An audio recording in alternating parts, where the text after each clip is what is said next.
नमस्कार. आपण सध्या आपल्या व्यायामशाळेमध्ये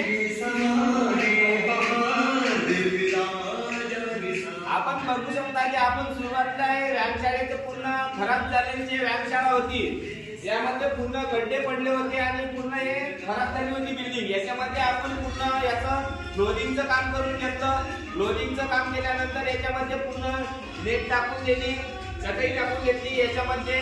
त्यानंतर पूर्ण बिल्डिंगची आपण कलरिंग करून घेतली. ते कलरिंग झाल्यावर पूर्ण जे लाईटची व्यवस्था होती, फॅनची व्यवस्था होती, पूर्ण आपण लाईट फॅन सर्व याच्यामध्ये क्लिअर करून घेतलं. त्याच पद्धतीनं जे आपले याच्यामध्ये जे वायर रोग होते मशीन मधले हे पूर्ण वायर रोग जे आहे ते पूर्ण वायर रोग बदलून पूर्ण मशीनची रिपेअरिंग करून पूर्ण नवीन टाकलेले आहे. आणि त्याच पद्धतीनं आपण जे या सर्वांचं जे कुशन होतं हे कुशन पण सर्व खराब झालेलं होतं.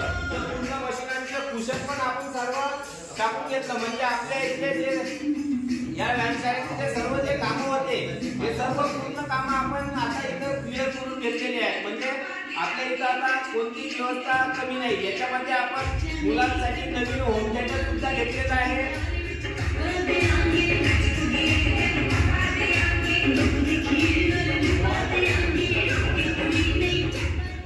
म्हणजे यामध्ये आपण सर्व व्यवस्था केलेली आहे. तरी आपल्याला आता संध्याकाळी आज संध्याकाळपासून हे मुलांसाठी सुरू करून द्यायचं आहे.